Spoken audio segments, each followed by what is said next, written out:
On a cold winter afternoon, a single father was working in an old car garage with his 7-year-old daughter. Amid the falling snow, he suddenly noticed a young woman at a bus stop holding a freezing newborn. Without a moment's hesitation, he rushed over, wrapped his worn scarf around the tiny child, and hurried them to the hospital. What he didn't know was that the woman he had just saved was the long-lost daughter of a billionaire, and that single act of kindness would change both of their lives forever. Before we dive deeper into this story, tell us where you're watching from, and don't forget to subscribe for more heartwarming stories every day. Oh God, Malik breathed, staring at the motionless figure on the bench across the street. He moved quickly now, all hesitation vanishing in an instant, urgency overriding caution. His boots hit the pavement hard as he crossed Webster Avenue, Kiara's small hand gripping his tightly. The woman on the bench didn't respond when he shook her shoulder, gently at first, then with more force. Miss, you need to wake up right now." Her skin was cold to the touch, too cold, and the baby in her arms wasn't moving except for the shallow rise and fall of its chest. Malik looked around the street, searching for help, but the few pedestrians hurried past with eyes deliberately averted. Nobody wanted to get involved. Nobody wanted the complication of someone else's crisis on a Saturday afternoon when they had their own lives to live. But Malik couldn't walk away. Not from this, not from a baby who might not make it through the next hour if someone didn't intervene. Just a few hours earlier, Malik Washington had been standing in the open bay of his garage, hands blackened with grease, staring at an engine that refused to cooperate. The Saturday before Christmas had arrived, cold and gray over the South Bronx, the kind of afternoon where breath turned to vapor and the wind cut through layers of clothing like they weren't there. The Honda Civic's owner needed it by Monday morning for her commute to work as a home health aide, and Malik had promised he'd have it ready. He always kept his promises, even when keeping them meant working through the weekend with his 7-year-old daughter for company.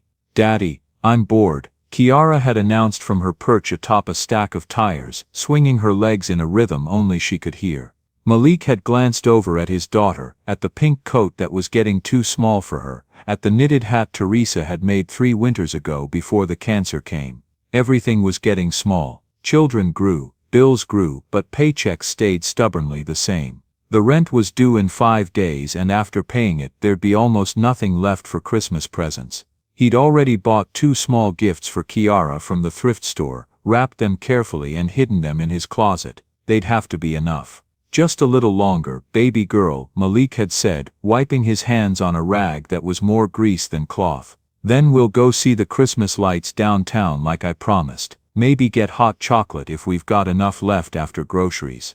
3 years since Teresa died, and some days Malik still reached for the phone to call her before remembering she wouldn't answer. 3 years of being both mother and father, of braiding hair he couldn't quite get right, of lying awake at night wondering if he was doing enough, being enough. The garage kept them housed and fed, barely, but there was never margin for error, never breathing room for unexpected expenses. Just last week, the truck's check engine light had come on again, another repair he'd have to figure out how to afford. Malik had been trying to focus on the Honda's engine, running through diagnostic possibilities in his mind when Kiara spoke up. "Daddy, look, that lady's sleeping on the bench." He'd glanced up, following his daughter's gaze to the bus shelter across the street. A figure was curled on the wooden bench, motionless in a way that didn't look like normal rest. Even from that distance, Malik could see the inadequacy of her clothing, the way no one passing by seemed to notice or care. The South Bronx was full of people sleeping where they shouldn't, full of struggles that weren't his to fix. He had his own daughter to worry about, his own bills threatening to bury him. "She's probably just waiting for the bus," Malik had said, turning back to the engine. "The buses aren't running that way today," Kiara had pointed out with the matter-of-fact logic of a child who paid attention to details. "Remember the sign we saw this morning? They closed the route for construction." Kiara was right. The city had shut down this bus line for weekend repairs, which meant the shelter was just a bench now, offering no protection from the wind that was picking up as afternoon faded toward evening. Malik had tried to refocus on the Honda, but his eyes kept drifting back to that motionless figure. Something pulled at him, some echo of Teresa's voice in his head. She'd always said that how we treat people when helping them costs us something. That's the real measure of character. She'd made him promise in those last lucid days before the morphine took over completely, that he wouldn't let the world's hardness make him hard in return. "Come on, Kiara," Malik had heard himself say, surprising himself with the decision even as he made it. "Let's take a quick walk," and that's what had brought him here. To this moment, shaking a frozen woman's shoulder while her baby's lips turned an alarming shade of blue. Now Malik unwrapped the scarf from his own neck, the one Teresa had knitted him 3 winters ago, with blue yarn she'd said matched his eyes. He laid it carefully over the baby, and the infant stirred slightly, making a sound so weak it was almost lost in the wind. Alive, but for how much longer in this cold? "Kiara, run back to the garage and get my phone," Malik said, his voice urgent but controlled because scaring his daughter wouldn't help anyone. "It's on the workbench. Quick as you can, baby girl." Kiara took off running, and Malik turned back to the woman, shaking her shoulder harder now, almost rough in his desperation to wake her before it was too late.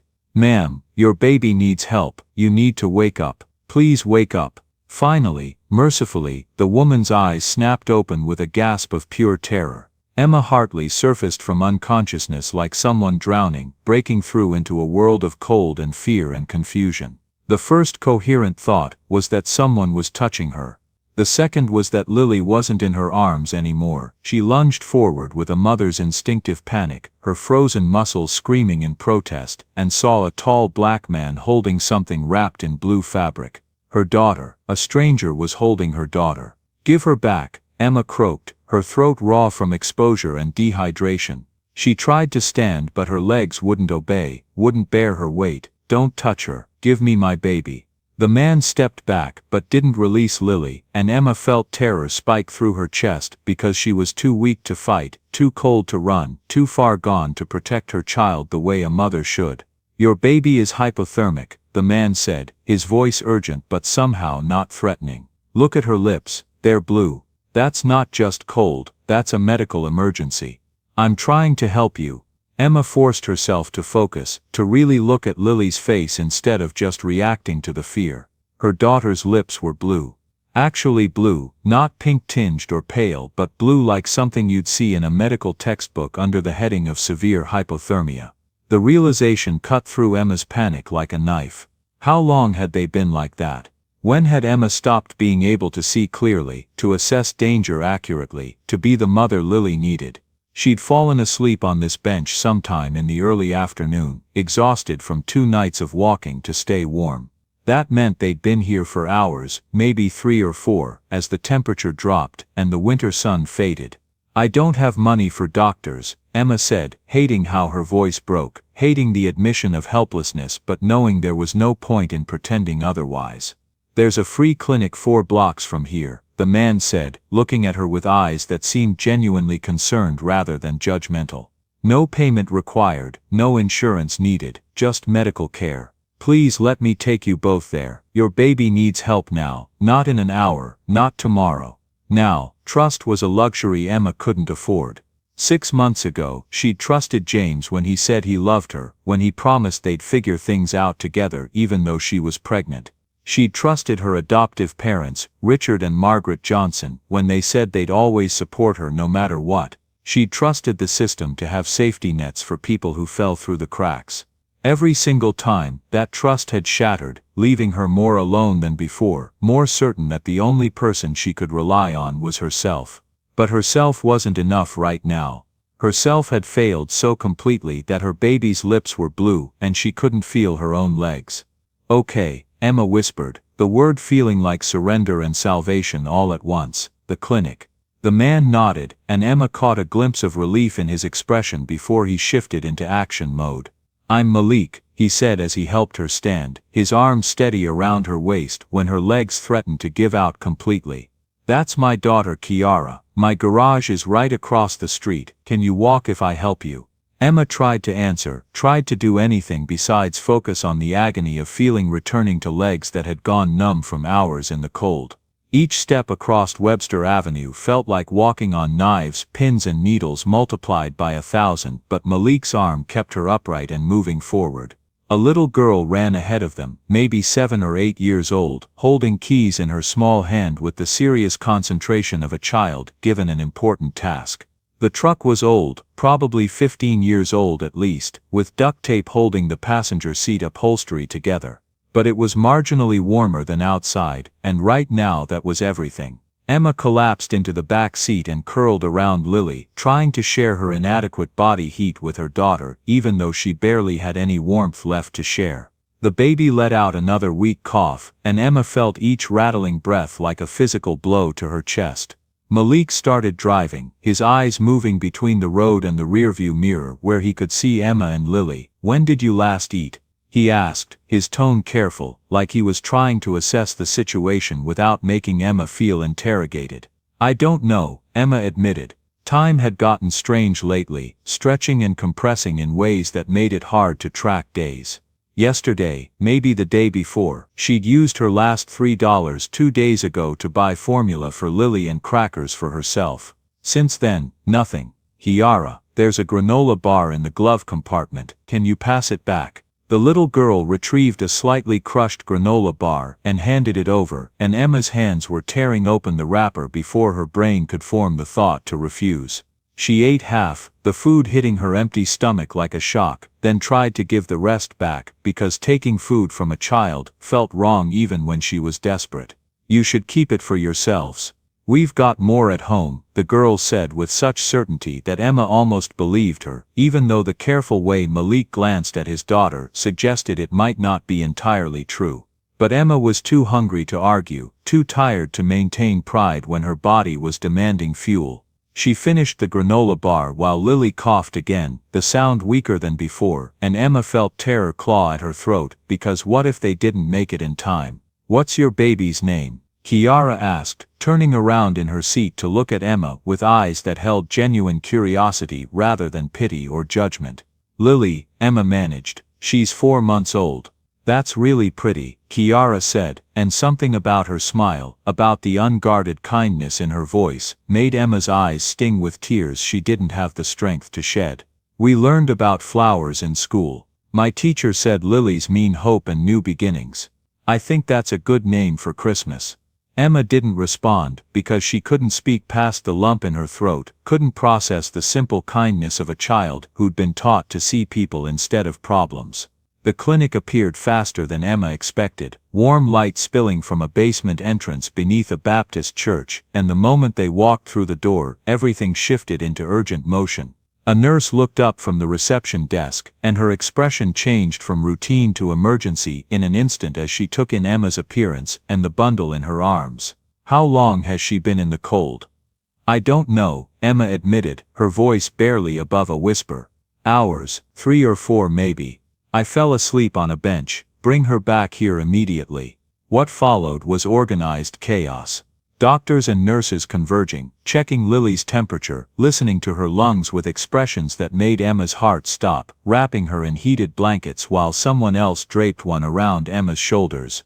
Questions came rapid fire, and Emma tried to answer through the fog of her own hypothermia, tried to focus on Lily instead of the way the room kept tilting sideways. Someone brought juice and crackers that Emma consumed without tasting. The overhead lights were too bright, the sounds too loud, but Emma forced herself to stay present, to watch her daughter's face, to silently beg whatever God might be listening to let Lily be okay. Dr. Patricia Morrison approached after what felt like hours, but was probably only 20 minutes. She was in her 50s with kind eyes that had probably seen every tragedy the city could offer, and then some. "Your daughter has bronchitis and early-stage hypothermia," the doctor said, her voice calm and professional in a way that somehow made the information less terrifying. "We're treating both, warming her carefully, giving her oxygen and medication for the infection. She's going to be okay, but Emma, if you'd waited much longer, we'd be having a very different conversation." Emma broke then, not quietly, but with loud, gasping sobs that she couldn't control or contain. She'd almost killed her baby. Her pride, her fear of the system, her stubborn refusal to ask for help, all of it had nearly cost Lily her life. What kind of mother let her baby get hypothermia on a park bench? What kind of person was too proud to seek help until it was almost too late? A nurse Emma hadn't noticed before wrapped arms around her, holding her while she fell apart with the practiced comfort of someone who'd done this many times before. "You did the right thing bringing her in," the nurse said softly. "That's what matters now. You're here, she's getting help, and she's going to be okay." When Emma finally calmed enough to look around, she saw Malik and Kiara still there, sitting quietly in the corner of the recovery room. They hadn't left. These strangers who'd stopped when everyone else walked past, they were still here, waiting to make sure Emma and Lily were okay. "Thank you," Emma said, her voice hoarse and broken. "You saved her life, you saved both of us." Malik shook his head, standing and pulling a worn business card from his wallet. "The doctors saved her life. I just drove." He held out the card, and Emma took it with trembling fingers. "Washington Brothers Auto Repair," it read, with an address and phone number in faded print. "If you need anything after you leave here," Malik continued, "a hot meal, a place to warm up, you can call. No strings, no expectations, just an offer." Emma stared at the card, not quite able to process why someone would help her like this, what the angle was, what he wanted in return. In her experience, nobody helped without expecting something back. "Why would you help me? You don't even know me." Malik was quiet for a long moment, and Emma could see him choosing his words carefully, weighing what to say. "3 years ago, my wife died," he finally said, his voice soft but steady. "Cancer, the medical bills buried us even though we had insurance. We were going to lose everything, the garage, our apartment, all of it, but people helped. Folks from our church brought food every week, paid our utility bills, kept the business running when I couldn't focus on anything except watching Teresa die. My wife, before she passed, she made me promise I'd pay it forward. She said that's what keeps the world human, people helping each other when it costs them something." He met Emma's eyes, and she saw sincerity there, or at least she saw what looked like sincerity, and right now she desperately needed to believe it was real. "So that's what I'm doing. Paying it forward because someone paid it forward for me. That's all." Before Emma could respond, Kiara ran back and pressed something into her palm. A small plastic angel, worn smooth from being carried everywhere, the kind of thing that mattered more because of who'd given it than what it was worth.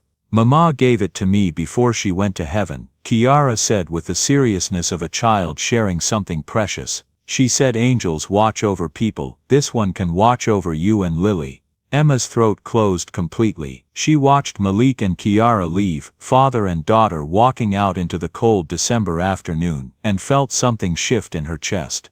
Not hope exactly, because hope felt too fragile, too dangerous to hold on to when you'd been disappointed so many times. But maybe the possibility that hope could exist again. And for someone who'd been sleeping on park benches with a 4-month-old baby, even the possibility of hope was more than she'd had in a long time. Dr. Morrison returned an hour later with Lily's treatment plan and a question Emma had been dreading. "Your daughter is responding well to the treatment," the doctor said, making notes on her clipboard. "Her temperature is rising steadily, and the oxygen therapy is helping her breathing. We want to keep her overnight for observation, just to be safe.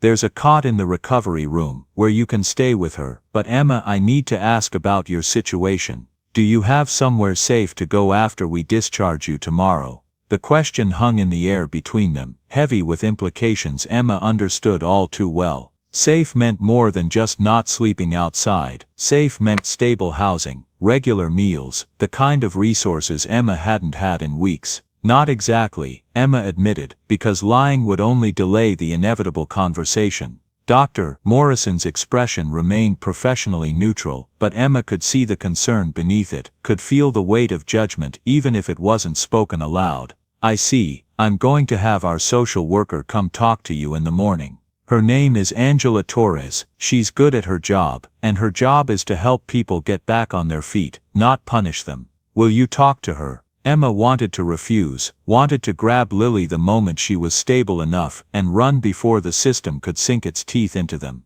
But Lily's blue lips flashed through her mind, the reality of how close she'd come to losing everything, and she found herself nodding. "Yes, I'll talk to her. That night, lying on a thin cot in the recovery room, with Lily sleeping peacefully in a proper bassinet for the first time in her life, Emma stared at the ceiling and took inventory of her situation with brutal honesty. She was 22 years old, she'd been a pre-med student at Columbia University with a full scholarship and a future mapped out in careful detail. Then she'd gotten pregnant her senior year by James Thornton, the boy she'd thought she loved, the boy who came from money and connections and a world Emma had never belonged to. When Emma told James she was pregnant, he told her to get an abortion like it was no big deal, like they were discussing what to have for dinner. When Emma refused, James had ended things immediately, and 2 days later his father's lawyer had shown up at her dorm room with threats wrapped in expensive suits. If Emma ever tried to contact James again, if she ever claimed he was Lily's father or asked for child support, the Thornton family would destroy her legally. They had money, connections, lawyers who could make problems disappear. Emma was nobody, had nothing, would lose any battle she tried to fight. They offered her $50,000 to sign papers saying James wasn't the father, to disappear and never come back. Emma had refused the money, clinging to pride and a naive belief that she could make it work alone. But pride didn't pay medical bills when her scholarship disappeared along with her grades. Pride didn't keep her from getting evicted when she couldn't make rent after Lily was born. Pride definitely didn't keep her adoptive parents, Richard and Margaret Johnson, from disowning her when she refused to give Lily up for adoption. They'd given her an ultimatum when she was 6 months pregnant: give the baby up or they'd cut her off completely. Emma had chosen Lily. She'd choose Lily every single time. But that choice meant she was alone, completely alone, with a newborn and no support system. She'd been evicted from her room in Queens 6 weeks ago, the week before Thanksgiving. She'd tried shelters, but they were dangerous, overcrowded, and several had suggested they'd need to contact Child Protective Services about a newborn in Emma's situation. So Emma had left, choosing the uncertainty of the streets over the certainty of losing Lily to the system. 6 weeks of surviving hour by hour, of using public restrooms to change diapers, of feeding Lily before feeding herself, of watching her daughter get progressively sicker while telling herself it would pass. They just needed to make it through one more day. And then she'd fallen asleep on a bench, and if Malik Washington hadn't stopped, if he hadn't seen them when everyone else looked away, they would have died. That was the truth Emma had to face in the quiet darkness of the recovery room. They would have died on that bench, and nobody would have cared enough to even notice until it was too late. Emma picked up the business card Malik had left, reading it in the dim light from the hallway. Washington Brothers Auto Repair. A phone number, an address in the South Bronx, and on the back, written in neat handwriting that had to be Malik's, 2 words that made Emma's eyes burn with tears she was too dehydrated to fully shed.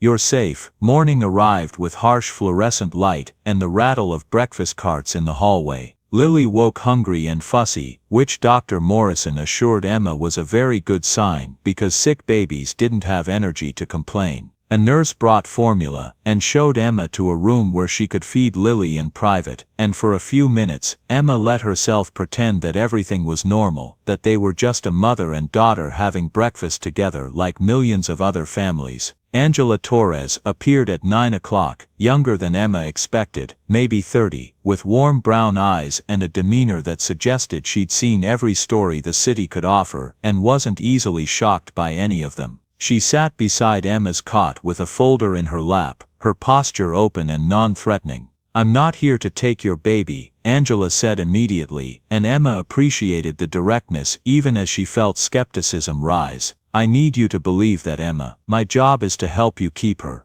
But I need complete honesty about your situation so I can actually help. Can you do that?" So Emma told the story, leaving nothing out because partial truth would be worse than full disclosure. Columbia University, the scholarship, the bright future, James Thornton and his family's threats, the Johnsons disowning her, the eviction 6 weeks ago, the shelters that felt more dangerous than the streets, the desperate calculation that if she could just survive until spring when the weather warmed up, she could figure out a plan. She explained how she'd been walking most nights to stay warm, sleeping in short intervals during the day when Lily slept. She admitted falling asleep on the bench, nearly killing her daughter through exhaustion and desperation and misguided pride. Angela listened without visible judgment, taking notes in a legal pad. When Emma finished, the social worker was quiet for a long moment before speaking, and Emma could see her choosing her words with care. "Emma, I'm going to be very direct because sugar-coating this won't help anyone.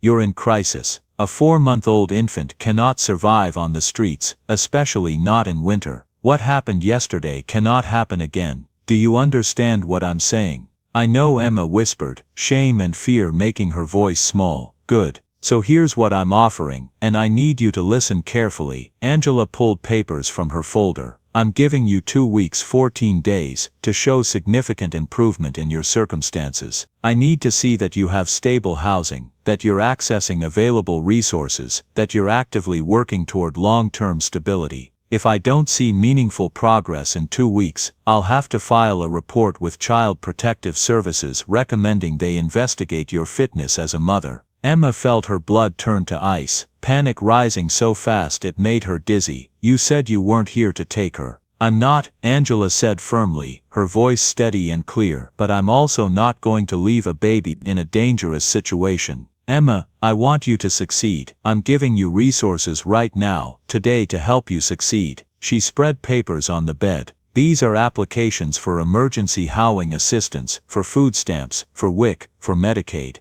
These are contact numbers for job training programs, for free child care co-ops, for organizations that specifically help single mothers. And this," she pulled out a separate sheet with her information, "is my direct number. You call me if programs deny you, if you hit obstacles, if you need help navigating the system. I'm not your enemy, Emma, but you have to fight for this. Can you do that?" Emma looked at Lily, sleeping peacefully now with normal color returned to her face, breathing clearly and easily. "I'll do whatever it takes." "Good, that's what I needed to hear." Angela stood, gathering her folder. "I'll check in with you in 3 days to see your progress. Use that time well, Emma." After Angela left, Emma sat holding the folder of papers and feeling overwhelmed. 2 weeks to turn her entire life around. 14 days to go from homeless to housed, from desperate to stable. It felt impossible, like trying to climb a mountain with no equipment and no training. But then she remembered the business card in her pocket, remembered Malik's words about paying it forward, and she thought maybe impossible was just another word for difficult. Emma had survived 6 weeks on the streets with a newborn baby. She could survive 2 weeks of bureaucracy and applications. She had to, because the alternative was losing Lily, and that wasn't something Emma would let happen no matter what it cost her. That night, when the ward had quieted, and the hum of the heaters filled the silence, Emma picked up the business card Malik had left, reading it in the dim light from the hallway. Washington Brothers Auto Repair, a phone number, an address in the South Bronx, and on the back, written in neat handwriting that had to be Malik's, 2 words that made Emma's eyes burn with tears she was too dehydrated to fully shed. "You're safe." She turned the card over in her hands for a long time, her thumb tracing the letters until they blurred. The words felt like something she wanted to believe but didn't quite dare to. Finally she reached for the hospital phone on the table beside her cot. Her fingers shook as she dialed. 1 ring, 2, 3. A man's voice answered, warm and familiar. "Washington Brothers." Emma froze. The words she'd rehearsed. "It's Emma, from the clinic. I don't know where to go. Can you help me?" Vanished before she could speak them. Her throat tightened. What was she even thinking? Calling a man she barely knew to ask for help again. The shame came fast, hot, and suffocating. "Sorry," she whispered, her voice cracking. "Wrong number." She hung up before he could respond, the dial tone humming softly in the stillness. For a long time she just sat there staring at the phone, feeling both relief and regret twist inside her chest. Asking for help felt like admitting defeat, and Emma had spent too long pretending she was strong enough not to need saving. When morning came she decided she'd try again tomorrow. Maybe after some sleep. Maybe when she didn't feel so small. Emma and Lily were discharged late that afternoon. Sunday, with prescriptions for Lily's bronchitis that the clinic filled for free, detailed instructions for follow-up care, and Angela Torres's folder of resources clutched in Emma's hand. They stood on the clinic steps and Emma realized with sick certainty that she had no idea where to go next. It was nearly 5 o'clock, the winter sun already setting, the temperature dropping fast. The shelter system felt too risky now, with Angela Torres watching and waiting to see progress. But Emma had no money for even the cheapest hotel, and going back to the streets after what had just happened felt like admitting defeat, like proving everyone right who'd said she couldn't do this alone. Before Emma could decide, a familiar truck pulled up to the curb. Malik climbed out, and Kiara waved from the passenger seat with the enthusiasm of a child who didn't understand why adults always looked so worried about everything. "Thought you might need a ride," Malik said, his tone casual, like this was the most normal thing in the world. Checking on homeless women he'd just met the day before. "How did you know we were being discharged today?" Emma asked, suspicious despite herself, because in her experience people didn't just show up unless they wanted something in return. "Called the clinic this morning to ask about visiting hours. Nurse mentioned you'd probably be released this afternoon." He shrugged like it was nothing, like this level of concern for a stranger was just what people did. "Figured you might not have anywhere to go." Emma wanted to lie, to pretend she had everything under control, to maintain some shred of dignity. But she was so tired of lying, of pretending, of trying to seem like she was managing when she was barely surviving hour to hour. "I don't," she admitted, the words tasting like failure. "I have nowhere to go." Malik nodded like he'd expected this answer, like it didn't change anything important. "Okay, let's get you both somewhere warm while we figure out next steps." They drove through the South Bronx in silence, and Emma watched the city change through the truck's window. Buildings showed their age here, facades crumbling in places, stores with security bars covering windows and doors. Empty lots waited for development that probably wasn't coming, but there was life too, Christmas decorations in windows despite the poverty, people calling to each other across streets, a sense of community Emma hadn't seen in the wealthier neighborhoods where everyone looked through each other like strangers were invisible. Washington Brothers Auto Repair appeared around a corner, a two-bay garage with an apartment above it accessed by an external staircase.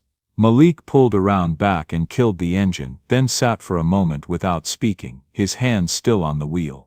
Emma waited, holding Lily close, wondering what came next but too exhausted to guess. "I've been thinking about your situation," Malik finally said, still not looking at her. "About what that social worker probably told you, about the 2-week deadline. And I have a proposal, but I need you to hear me out completely before you decide anything." Emma's grip on Lily tightened automatically, defensive instincts rising. "Okay, I have a small apartment above the garage, 2 bedrooms, 1 bathroom. It's not fancy, the heat's temperamental, and the hot water runs out fast, but it's warm and it's safe." He turned to look at her now, his expression serious.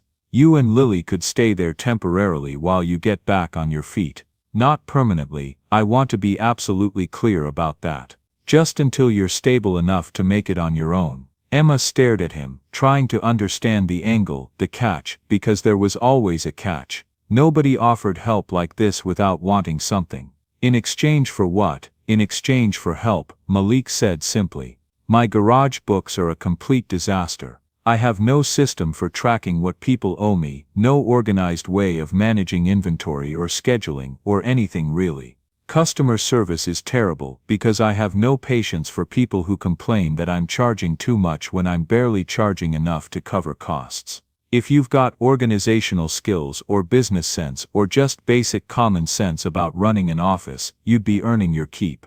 This wouldn't be charity, Emma. It would be work, a job, compensation for labor. Why would you do this?"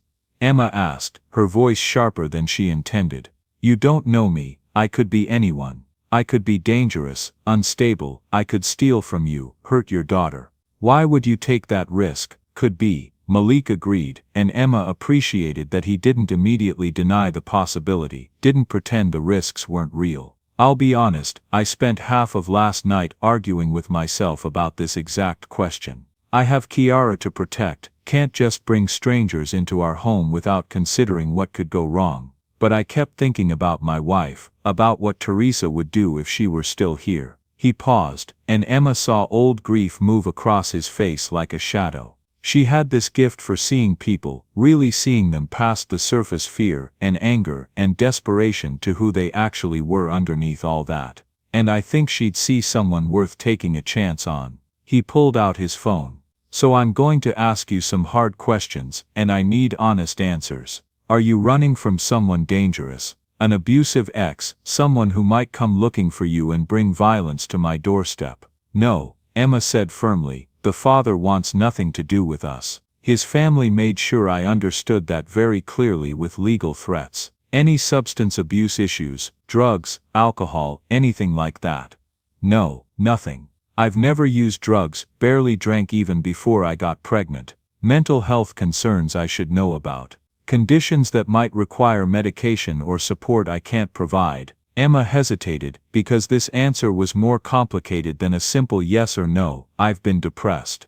Anxious, but that's situational, not chronic. It's because I'm living on the streets with a baby, not because there's something chemically wrong with my brain. I've never been diagnosed with anything, never been on medication, never been hospitalized for mental health reasons. Okay, Malik said, putting his phone away. Here's what I'm proposing. You stay with us temporarily, maybe a month or two, however long it takes. You use this address to apply for all those programs in your social workers folder. You actively work on getting stable, getting independent, finding your own place eventually. And you help me run this garage like an actual business instead of the barely functional mess it is now. You'd have a real address for applications, a real job for your social worker to verify, a stable environment for your daughter. Fair. More than fair, Emma whispered, still waiting for the other shoe to drop, for the conditions that would make this impossible. When could we start?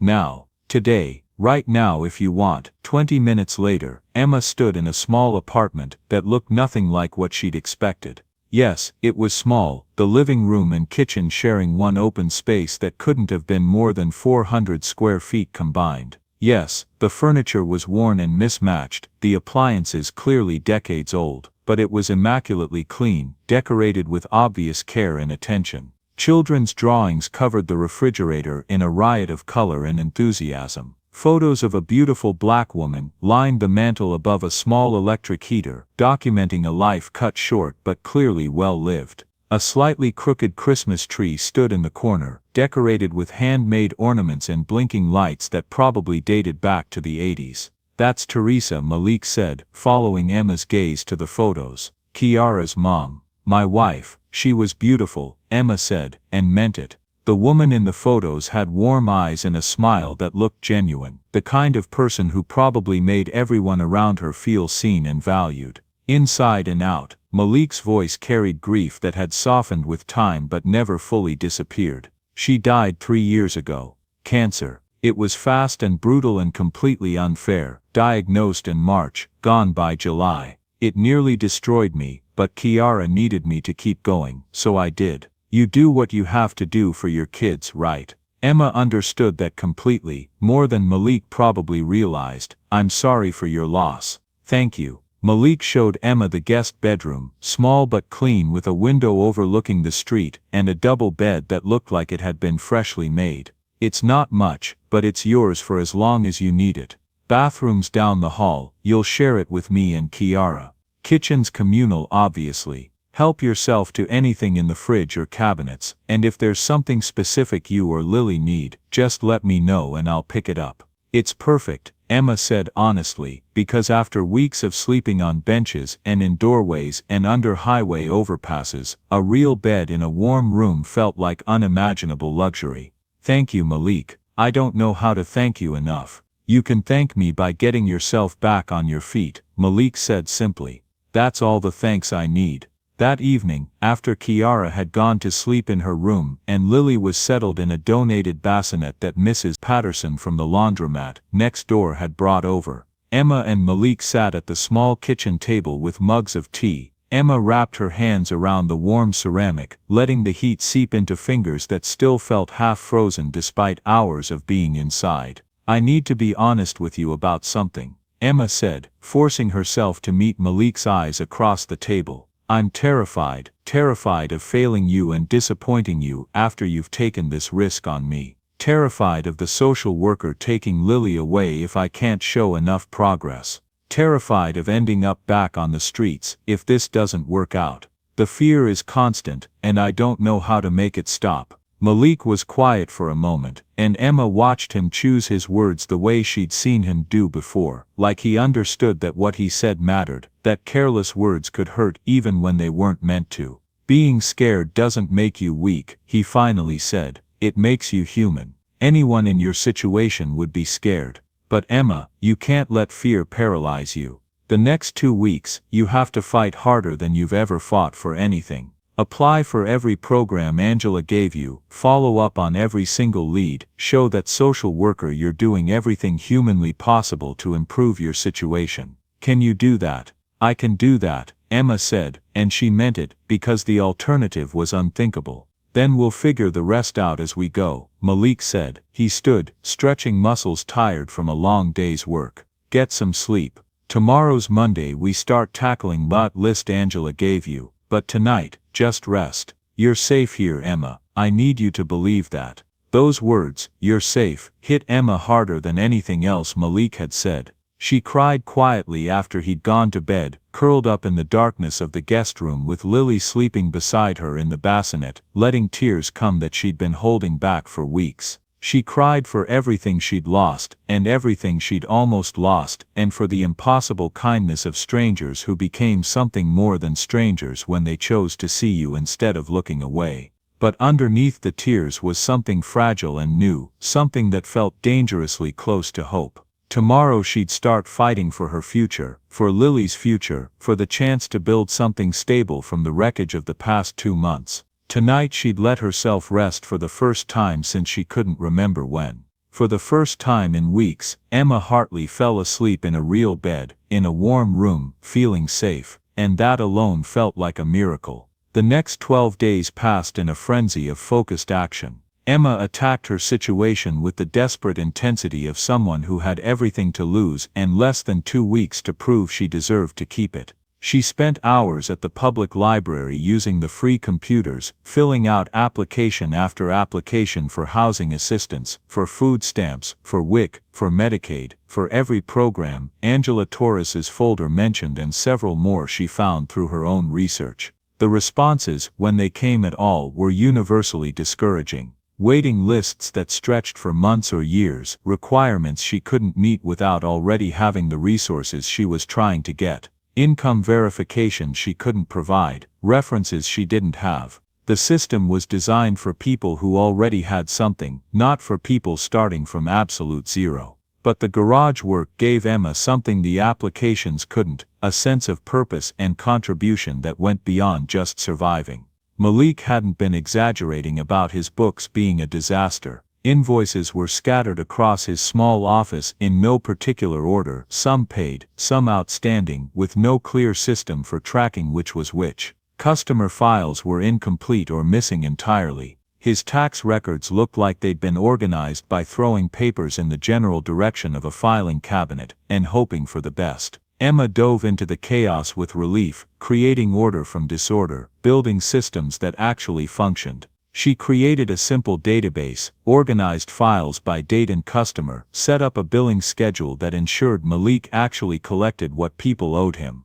It felt good to use her brain for something other than calculating how many days she could stretch $3, good to be useful in a tangible way that had immediate visible results. "This is incredible," Malik said one evening, standing in his office doorway and staring at the organized space like he was seeing it for the first time. "I can actually find things now, I know what people owe me, and when their payments are due. This is game-changing for the business, Emma." "Seriously, it's just basic organizational theory," Emma said, but she felt pride warm her chest anyway. Pride in doing something well, in contributing something valuable, in being more than just a charity case taking up space in someone else's home. Mrs. Eleanor Patterson from the laundromat next door became Emma's unofficial guide to the neighborhood and its rhythms. The elderly white woman would appear most afternoons with containers of soup or casserole or whatever she'd made too much of, asking no questions about Emma's circumstances, simply accepting her presence as natural and right.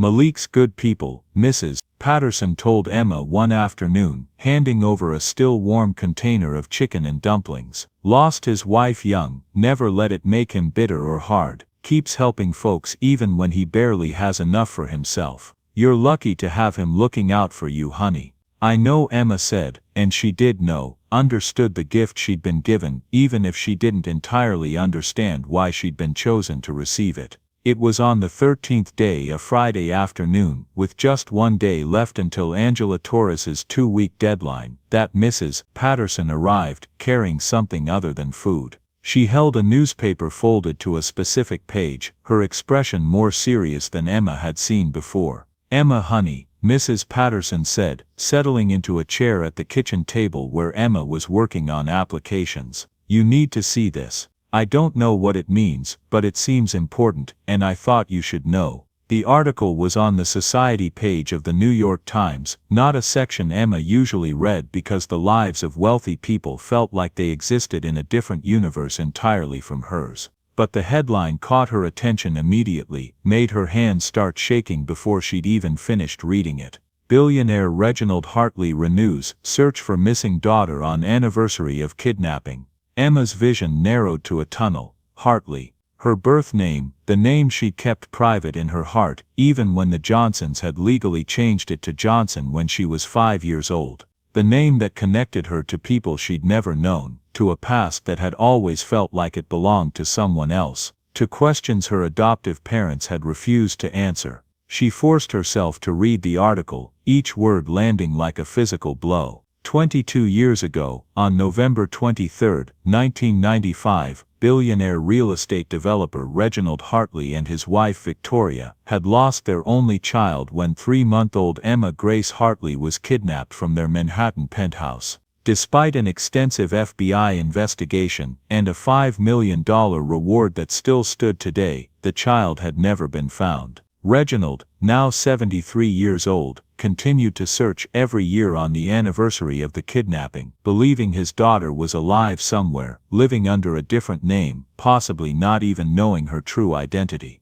The article listed specifics that made Emma's heart pound so hard she could hear it in her ears. Birth date, August 15, 1995. Emma's birthday, the day she'd always celebrated, even though the Johnsons had made it feel more like an obligation than a celebration, more like they were marking the day they'd taken her in out of Christian charity, than actually celebrating her existence. Distinguishing features, a small strawberry-shaped birthmark on the left shoulder blade, approximately 1 inch in diameter. Emma's hand moved automatically to her shoulder, to the mark she'd always had, the mark Margaret Johnson had dismissed as nothing special when Emma asked about it as a child, just a common birthmark that lots of people had.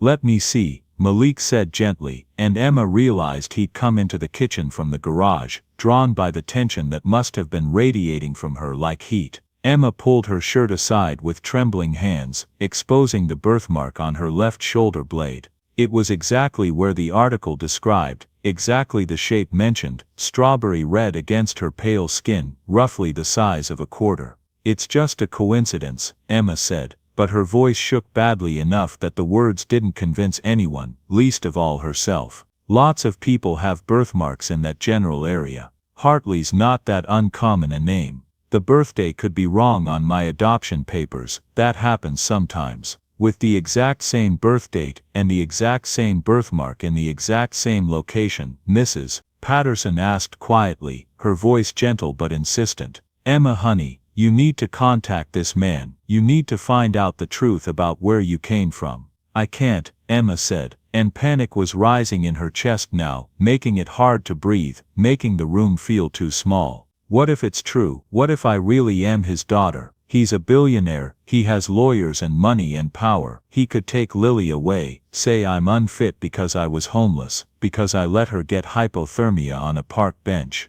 What judge would side with me over someone with that kind of wealth? I'd lose her, and I can't lose her, she's all I have." "You're not thinking clearly," Malik said, his voice firm in a way Emma hadn't heard before, cutting through her panic with calm certainty. "If this man spent 22 years searching for you, if he never gave up hope, if he still believes you're alive somewhere, why would he punish you for surviving? Why would he take your child? That doesn't make any sense, Emma."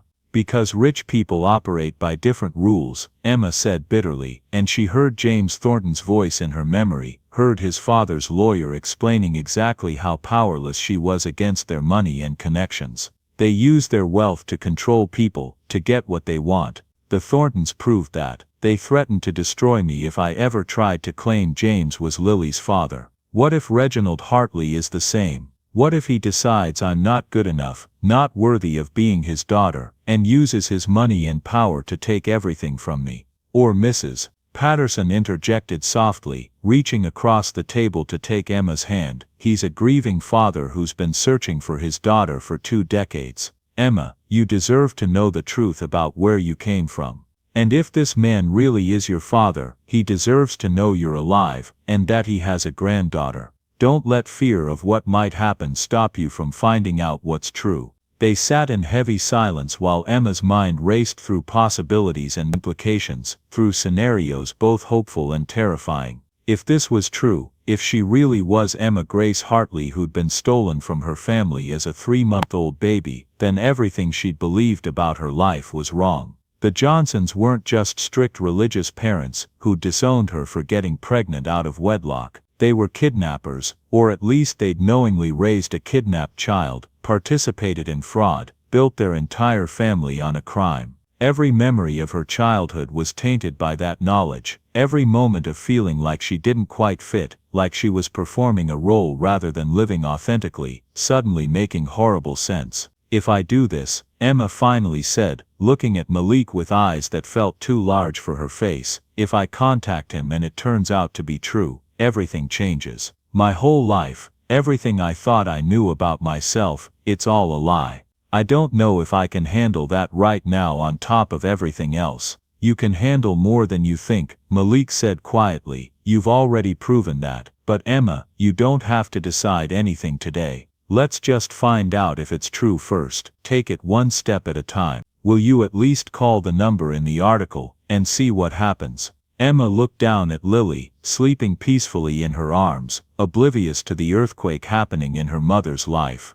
Okay, she whispered. I'll call. But Malik, if I do this, if I contact him, will you come with me? To any meeting, any conversation. I can't do this alone.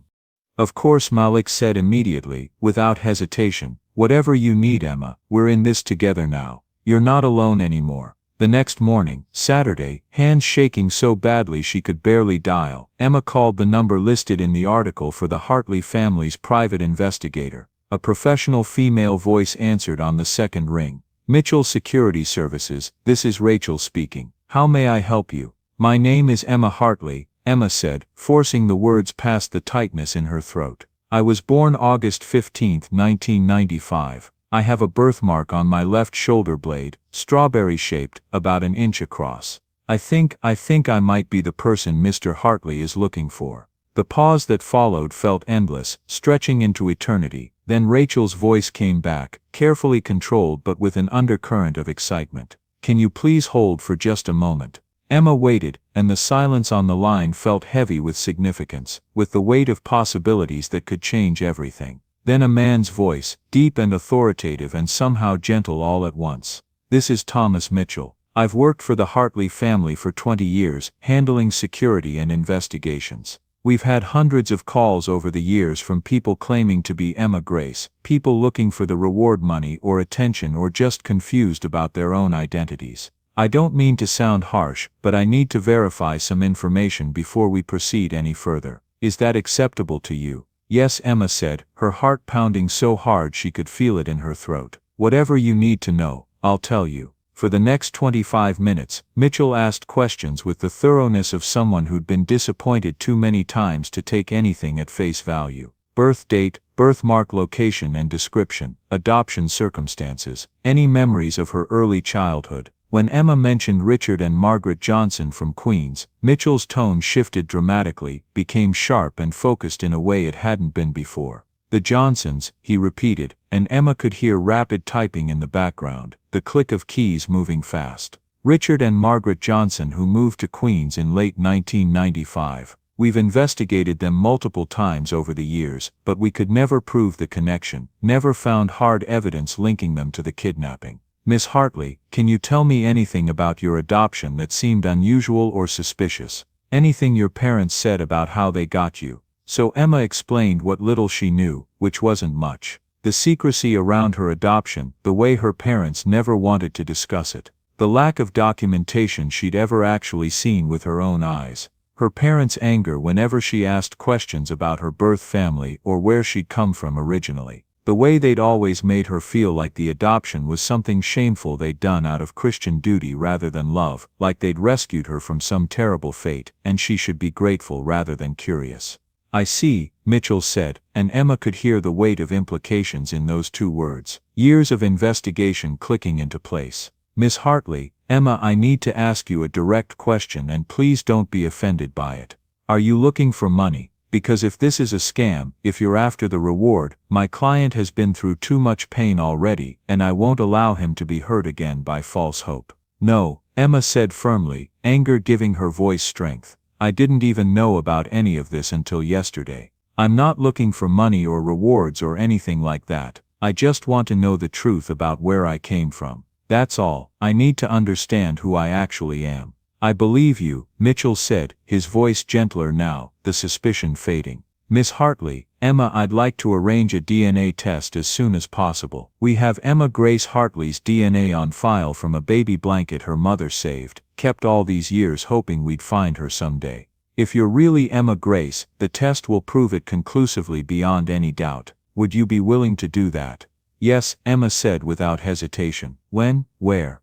"Today if possible." "Where are you located currently?" Emma gave Malik's address, and Mitchell promised to have a technician there within 3 hours. When she hung up, Emma was shaking so badly that Malik had to help her to the couch, had to physically support her weight because her legs didn't want to hold her anymore. "What if it's true?" Emma whispered, looking at Malik with eyes wide with terror and hope and confusion all tangled together. "What if I really am his daughter and everything I thought I knew about my life is completely wrong? What if the Johnsons stole me from my real parents and I never knew, never even suspected?"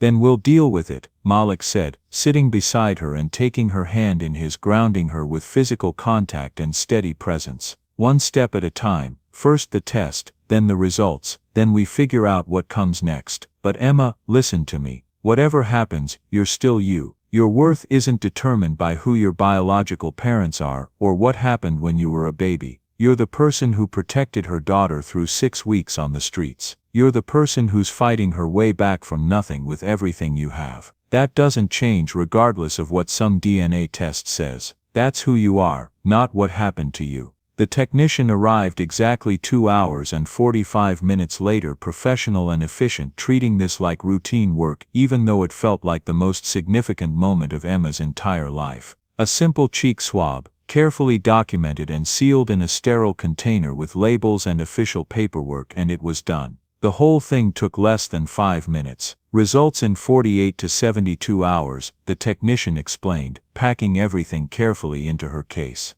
"Mr. Mitchell will call you directly as soon as we have confirmed results. Try not to worry in the meantime. Try not to worry, as if that were possible when Emma's entire understanding of her identity hung in the balance. Those 3 days were pure torture, the longest 72 hours of Emma's life. Emma went through the motions of daily life, caring for Lily, working in the garage office, meeting with Angela Torres on Monday afternoon for her 2-week check-in. The social worker seemed cautiously optimistic, pleased with the stable living situation and Emma's clear efforts to improve her circumstances through all the applications she'd submitted. Angela extended the timeline another month, saying she could see real progress and wanted to give Emma more time to get fully stable. But Emma could barely focus on any of it, her mind constantly circling back to the impossible possibility that her entire life had been built on a lie. That she'd been stolen from a family that loved her and wanted her, that the Johnsons had built their version of family on the foundation of someone else's tragedy.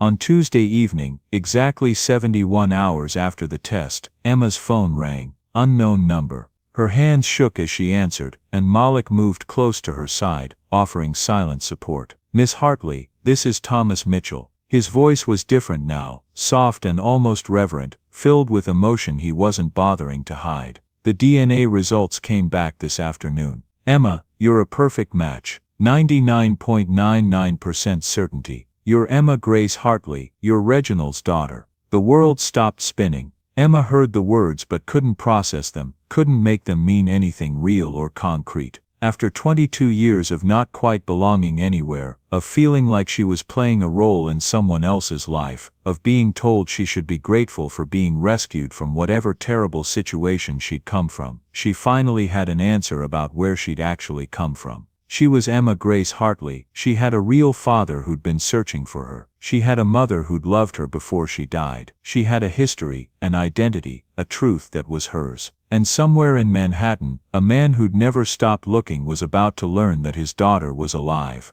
Everything was about to change. Reginald Hartley wanted to come immediately, that very night. Thomas Mitchell had to spend nearly 20 minutes on the phone convincing his client to wait until the next morning, to give Emma time to process the news and prepare herself emotionally, to not overwhelm her with the intensity of emotions that came from 2 decades of grief suddenly transformed into joy. They compromised on 10 o'clock Wednesday morning, and Emma spent Tuesday night unable to sleep, staring at the ceiling of Malik's guest room and trying to make sense of what her life had become in just 2 weeks. 2 weeks ago, she'd been dying on a park bench. Now she was the long-lost daughter of a billionaire. The shift was too massive to comprehend, too surreal to feel entirely real. The Johnsons had known. They must have known she was stolen. The certainty of that settled into Emma's bones like ice. Had they been part of the kidnapping itself? Had they paid someone to take a baby from her real family? Or had they been deceived too, believing the adoption was legitimate until it was too late to turn back without admitting to a crime? Emma's mind churned through possibilities, each one more disturbing than the last, and by the time morning light filtered through the bedroom window, she felt exhausted in a way that had nothing to do with physical tiredness. Malik took the day off work without Emma having to ask, understanding somehow that she needed him there, needed someone stable and grounded to keep her from spiraling into panic. Mrs. Patterson arrived early with breakfast that Emma couldn't eat, her stomach too knotted with anxiety to accept food. Even Kiera was unusually quiet, sensing the adult's tension and responding with the careful stillness of a child who'd learned early to read emotional weather and adjust her behavior accordingly. At exactly 10 o'clock, a sleek black town car pulled up outside the garage, looking absurdly out of place in this neighborhood of rusted trucks and aging sedans. Emma watched from the window as a man emerged, tall and distinguished despite his 73 years, silver hair perfectly combed, wearing an expensive suit that probably cost more than Emma had spent on everything in the past year combined.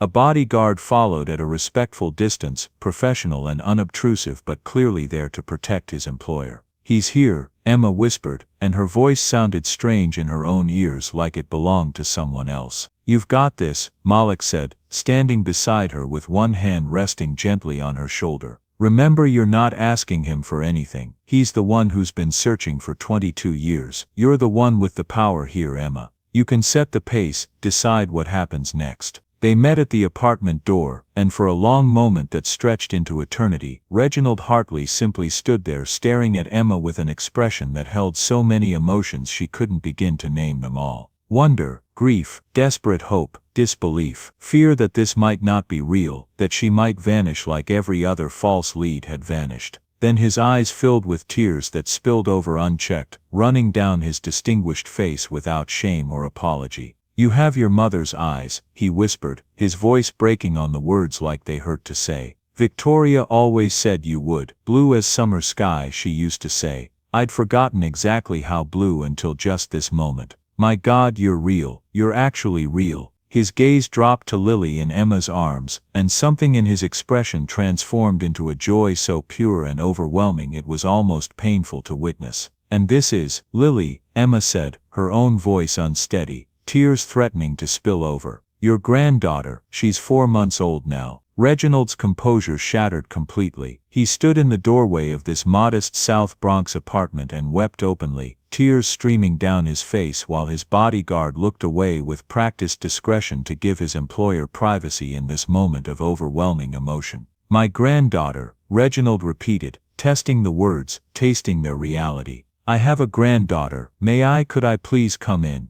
They gathered in Malik's small living room, this billionaire sitting on a worn second-hand couch that had seen better days, unable to take his eyes off Emma and Lily. For a long moment, nobody spoke, the weight of 22 lost years hanging heavy in the air between them, too massive to address directly, too significant to rush past. "I can't believe you're real," Reginald finally said, his voice steadier now but still thick with emotion. 22 years of searching, so many false leads, so many people who turned out to be looking for the reward money rather than actually being my daughter. People who looked a little bit like the age progression photos we had made, people with similar birthmarks that weren't quite right, people who'd convinced themselves they might be Emma Grace even when they weren't. I'd started to think I'd never find you, that you were gone forever, that I'd die without ever knowing what happened to my little girl. "Tell me what happened," Emma said, because she needed to hear the story, needed to understand how her life had been stolen and why. "I need to know everything, from the beginning."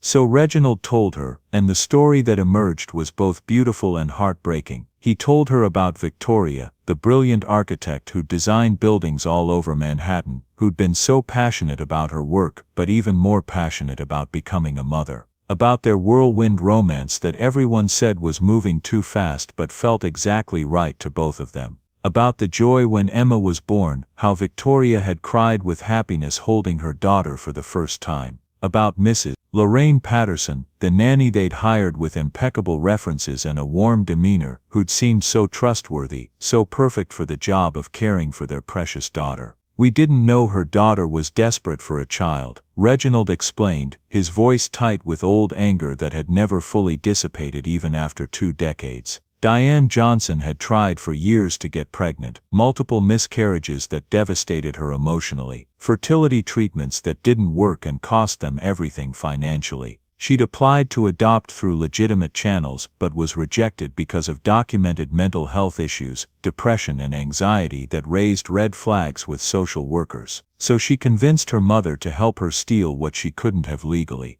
They planned it carefully, methodically, over weeks or maybe months. Emma felt physically sick, her stomach churning with nausea. "Johnson. My mother's name was Diane Johnson. I remember her being depressed a lot when I was little, spending days in bed, not really present, even when she was in the room. On November 23, 1995, Mrs. Patterson gave you a bottle with a mild sedative in it, something to make you sleep deeper than normal but not dangerous enough to raise immediate red flags. You fell asleep, which wasn't unusual for a 3-month-old after feeding. She walked out of our building with you in a shopping bag, just walked right out past security with you hidden under groceries, met Diane in a car, waiting around the corner, and they were gone. By the time Victoria and I realized you weren't just sleeping longer than normal, that something was terribly wrong. They were already in Queens creating forged adoption paperwork with the help of someone who knew how to make documents look legitimate. Didn't you investigate? Didn't the police?" Emma asked, needing to understand why it had taken so long, why she'd spent 22 years with the wrong family. "Of course we investigated," Reginald said, and Emma could hear the old frustration in his voice, the helplessness of having all the money and power in the world but not being able to find his daughter. The FBI got involved immediately, it became a major case, but Mrs. Patterson had covered her tracks brilliantly. She'd given notice 2 weeks before the kidnapping, claimed she was moving to Florida to care for her elderly mother who was ill. She and Diane had planned every detail. The Johnsons moved to Queens the same week, paid cash for everything to avoid paper trails that could be traced, created a false adoption narrative with professionally forged documents that looked absolutely legitimate. It took us years to even identify them as suspects, to connect Mrs. Patterson to Diane Johnson, to realize they were related. "When did you know?" Emma demanded, needing to understand the timeline, needing to know why nobody had come for her. "When did you figure out it was the Johnsons who had me?" Reginald hesitated, and Emma saw guilt flicker across his distinguished face, saw the weight of decisions made and not made. "We suspected them about 5 years ago, when you would have been 17 years old. But Emma, I need you to understand we couldn't prove it. The adoption papers looked completely legitimate on the surface. Our lawyers said we needed irrefutable evidence before we could act, that accusing them without absolute proof could make things worse, could drive you deeper into hiding if they panicked. We were building a case, gathering evidence piece by piece, planning to approach you carefully once we had everything documented properly. You knew where I was for 5 years and did nothing." Emma's voice was sharp with anger she hadn't known she was feeling until it spilled out, hot and bitter. "I was right there. You could have found me, talked to me, told me the truth, but you did nothing." "We didn't know for certain until it was too late," Reginald said desperately, leaning forward with his hands clasped like he was begging for understanding. "They were one of dozens of leads we were following at any given time. And Emma, when we finally became absolutely sure, when we had enough evidence to be confident beyond doubt, you'd already turned 18 and left their home. You'd vanished into the city. I hired the best investigators money could buy, checked every database, searched every shelter and hospital in New York. But you were gone, like you'd never existed, no paper trail to follow." The fight drained out of Emma as quickly as it had come, replaced by exhaustion and a different kind of anger, this one directed at herself. She sat back heavily, suddenly tired beyond measure. "I left the day after I turned 18. The Johnsons had been making it clear for months that they wanted me gone, that I was a disappointment, that I'd never lived up to their expectations of what an adopted daughter should be. So I left the morning after my birthday and didn't look back. I was so angry at them, so ready to be free, that I didn't think about anything except getting out." "I'm so sorry," Reginald said, and the anguish in his voice was genuine and deep. "I can't give you back the 22 years we lost. I can't undo the pain you experienced or make up for not being there when you needed a father. But Emma, please, I want to be your father now, if you'll let me. I want to know you, really know you, be part of your life, part of Lily's life. Please give me that chance." He pulled an envelope from his jacket with hands that trembled slightly. "I brought photographs. Videos on a flash drive, your first smile, your first laugh, your mother singing you lullabies in the nursery we decorated for you. These belong to you now. They're your history, your proof that you were loved and wanted from the very first moment." Emma took the envelope, and inside were dozens of photos showing a young couple radiant with happiness and love, holding a baby girl who was clearly the center of their universe. She'd been loved like that once, treasured and celebrated, before everything was stolen. "Your mother died 12 years ago," Reginald continued, his voice breaking again, fresh tears spilling down his face. "Breast cancer. She fought so hard, lived longer than the doctors predicted, refused to give up because she wanted to be here when I found you. The last thing she made me promise, literally her dying words, was that I'd never stop looking. She said she knew you were out there somewhere, that she could feel it in her bones like mothers know these things. She believed until her very last breath that I'd find you someday. I'm so sorry," Emma whispered, mourning a mother she'd never known, a woman who'd loved her and searched for her and died without ever knowing what happened to her baby. "I wish I could have met her. I wish things had been different." "So do I," Reginald said softly. "Every single day for 22 years, I've wished things had been different. But Emma, listen to me carefully. None of this was your fault. You were stolen from your family through no action of your own. You survived growing up with people who should have loved you, but clearly didn't, not the way parents should love children. You protected your daughter against impossible odds. You're exactly the kind of person Victoria and I hoped our daughter would become. Strong, resilient, fiercely protective of the people you love, willing to fight for what matters. Don't ever think you're not enough, Emma. You're more than enough." They sat in silence for a long moment, processing everything, letting the weight of revelation settle. Finally Emma spoke, her voice small but determined. "What happens now? Where do we go from here?" "That's entirely your decision," Reginald said firmly, meeting her eyes with obvious sincerity. "I want to be part of your life, but I won't force anything. You're an adult, Emma. You make your own choices about what relationships you want and what pace feels right. I'm just asking for the chance to know you, to be your father if you'll allow it. Whatever you're comfortable with, that's what we'll do." Emma looked at Malik, who gave her an encouraging nod, steady and supportive as he'd been through everything. She looked at Lily, sleeping peacefully in her arms, innocent of all this complicated history. She looked at this man who'd never stopped searching, who'd spent 2 decades hoping for exactly this impossible moment.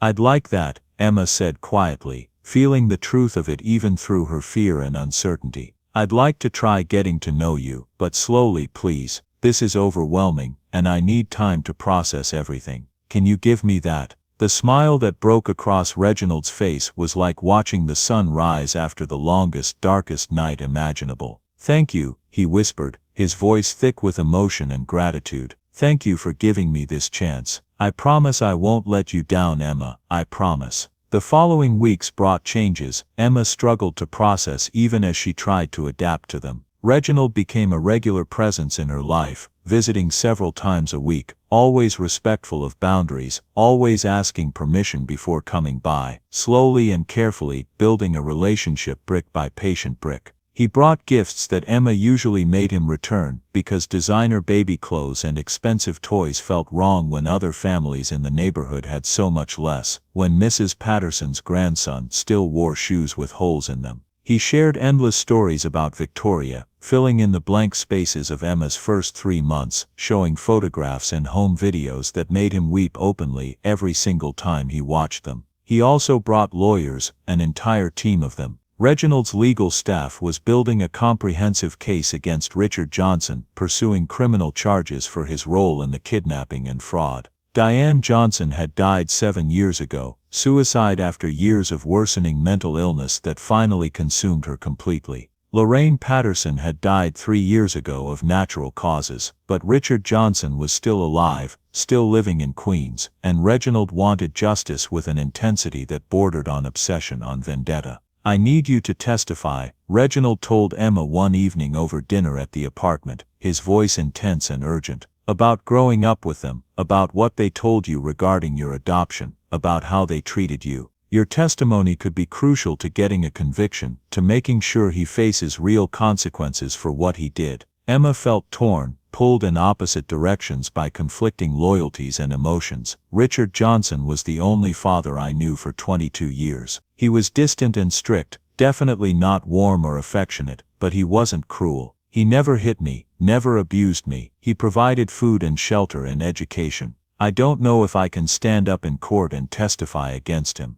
He helped steal you from your real family, Reginald said, his voice tight with controlled fury that made his words come out clipped and hard. He participated in fraud, raised a kidnapped child, profited emotionally and possibly financially from my family's grief for 2 decades. He deserves to face consequences for that, Emma. He deserves to be held accountable for the crime he committed against you, against us, against justice itself. Maybe Emma agreed, because part of her did want justice, did want Richard Johnson to face what he'd done. But I need time to process everything before I decide about testifying. This is complicated in ways I'm still trying to understand. Give me time, please. Reginald backed off reluctantly, though Emma could see the effort it cost him to not push harder, to respect her boundaries, when what he wanted was immediate action and revenge. The real tension between them came over the question of where Emma and Lily would live long-term. Reginald owned a penthouse on Central Park West, 15 rooms of luxury overlooking the city, more space than Emma could even imagine needing or filling. He'd already prepared an entire suite for them, decorated it carefully based on what he'd learned about Emma's preferences from their conversations, filled it with everything a young mother and baby could possibly need and then some.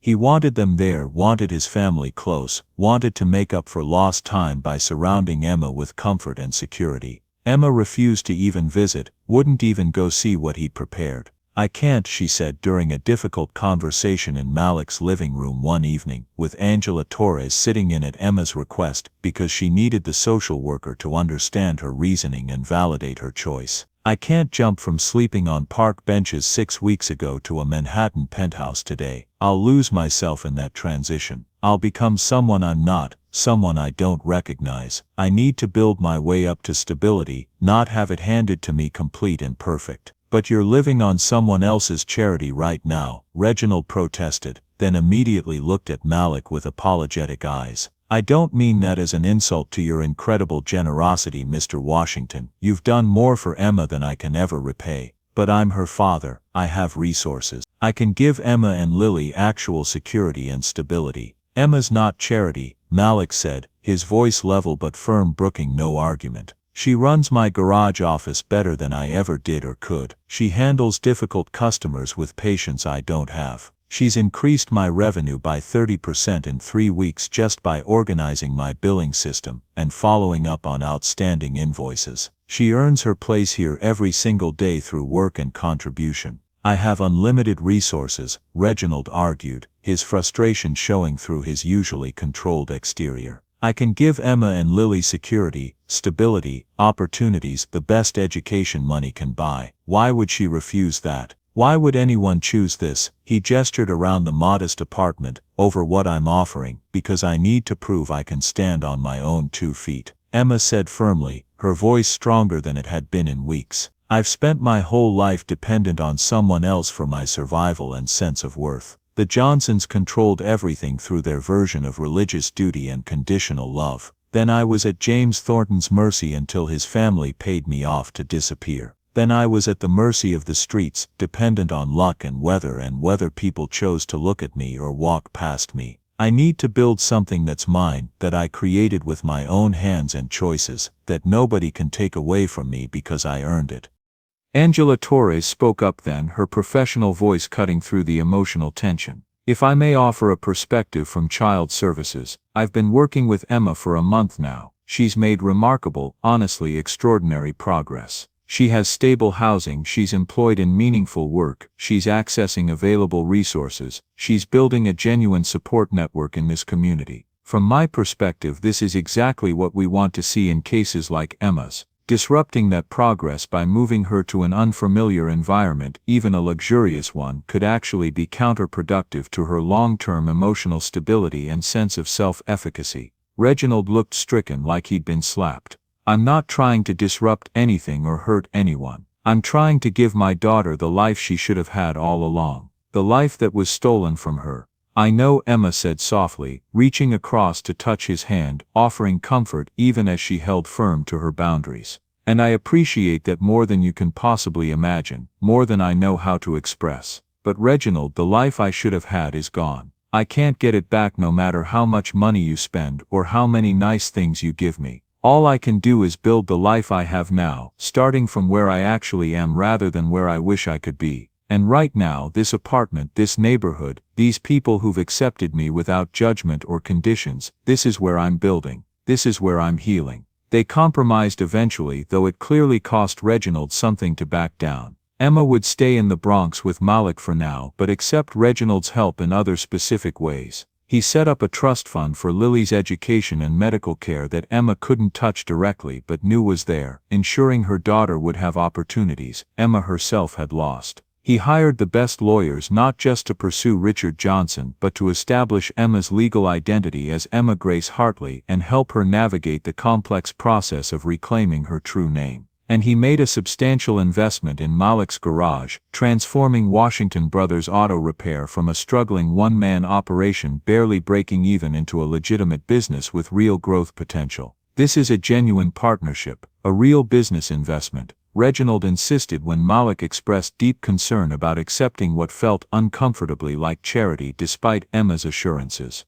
Emma's management has already improved your revenue stream by 30% in less than a month. With capital to expand, to hire another mechanic or two to upgrade equipment and expand your customer base, you could easily double or triple your business within a year. You're skilled, you're honest, you're trusted in this community. That's solid business fundamentals. This is smart investing on my part, Mr. Washington, not charity. Don't insult either of us by calling it that. Over the following weeks, a new routine emerged slowly, carefully, like a plant growing toward sunlight. Reginald visited regularly, learned to change Lily's diapers and warm bottles even though he fumbled with the mechanics of it at first, got to know Kiara, who charmed him completely with her straightforward questions and innocent observations. He shared meals at the small kitchen table, laughed genuinely at Kiara's jokes about school and friends, listened with real interest to Emma's detailed plans for the garage expansion and her ideas for community outreach. Slowly, carefully, brick by brick, they built something that started to resemble a father-daughter relationship. One Sunday in early February, about 6 weeks after the DNA test, Reginald invited everyone to his penthouse for dinner. The contrast between worlds was stark and uncomfortable in ways that made Emma's skin prickle with anxiety. Malik's old truck looked absurd pulling up to the Central Park West address, with its uniformed doorman and marble lobby that screamed wealth and exclusivity. The elevator opened directly into Reginald's apartment rather than a hallway, revealing a space so vast and elegant that Emma felt physically sick looking at it, felt like an imposter who'd somehow stolen someone else's life. It's like a palace from fairy tales. Kiara breathed, eyes wide with wonder and innocent excitement at seeing how the other half lived. Inside was even more overwhelming than Emma had feared. Floor-to-ceiling windows overlooked Central Park, the view stretching for miles in every direction. Original artwork that Emma recognized from art history textbooks hung on walls lit by perfect museum-quality lighting. Every surface gleamed with the kind of care and expense that spoke of a world Emma had never inhabited and wasn't sure she wanted to. But what caught Emma's attention, what stopped her breath in her chest, was the photograph wall in the main hallway. Pictures of her parents, of baby Emma, professional portraits, and candid snapshots documenting those stolen 3 months before the kidnapping. And new frames recently added, holding photos of Emma and Lily from recent weeks, positioned among the old photos like they'd always belonged there, like the past and present were finally connected again. "I wanted you to see that you've always been part of this home," Reginald said softly, standing beside her and looking at the wall with an expression of mingled joy and grief. "Even when I didn't know where you were, even when I thought I might never find you, you were always here in my heart, always part of this family." He showed them the suite he'd prepared, and Emma's heart broke a little at the obvious love and care that had gone into every detail. A bedroom for Emma decorated in soft blues and grays that reminded her of the ocean. A nursery for Lily with hand-painted murals of flowers and butterflies, a white crib that probably cost more than Malik's truck, toys and clothes organized with meticulous care. A bathroom with a tub deep enough to soak in. A sitting room with bookshelves already filled with books Reginald had carefully selected based on conversations with Emma about her interrupted education and intellectual interests. "It's beautiful," Emma admitted, because denying that felt like lying and she'd had enough of lies. "But Reginald, it's too much, it's not who I am right now. Maybe someday, but not yet." "It could be who you are," Reginald said, his voice gentle but insistent. "It should be who you are, Emma. This is your birthright, your inheritance. This is the life you were meant to have before it was stolen from you." "Maybe," Emma said, choosing her words carefully, "but it's not the life I have now. And I'm not ready to give up what I've built in the Bronx, not ready to leave the people who helped me when I had nothing. Not yet, maybe not ever. I need you to understand that and respect it." After dinner, while Kiara played in the living room that was bigger than Malik's entire apartment, Reginald and Malik found themselves alone on the terrace overlooking the glittering city spread out below them like a carpet of lights. "She's stubborn," Reginald said, frustration clear in his voice even though he tried to hide it. "She refuses help even when it would make everything so much easier for her, so much safer and more comfortable." "She's independent," Malik corrected gently, his voice calm and understanding.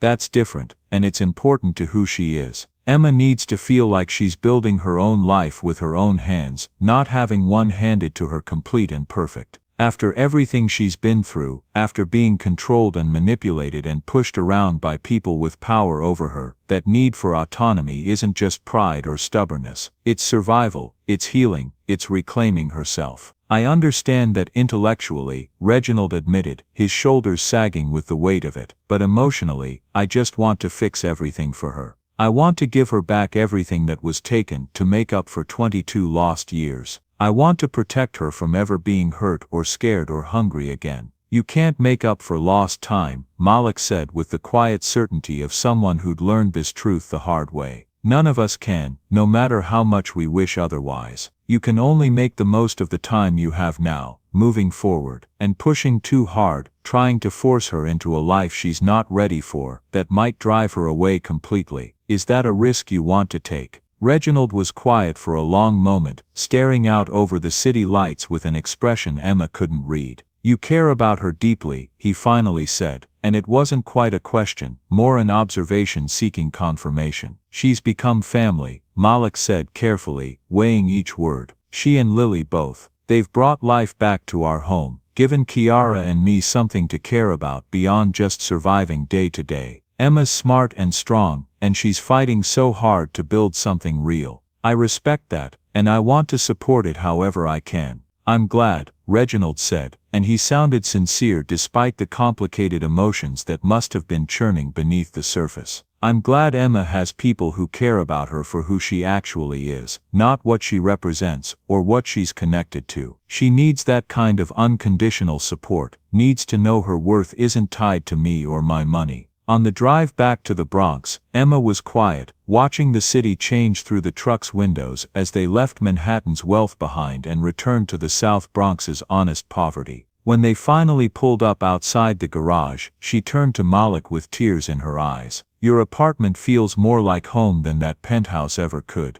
Emma said, her voice thick with emotion. "Is that wrong? Should I feel guilty about choosing this over that?" "No," Malik said firmly, reaching over to squeeze her hand with reassuring warmth. "Home isn't about how nice a place is or how much it costs or how many rooms it has. Home is where you feel safe being yourself without pretense or performance. There's no shame in choosing community and authenticity over luxury and isolation, Emma. There's no shame in knowing yourself well enough to make that choice." "Good," Emma said softly, squeezing his hand back, "because that's what I'm choosing.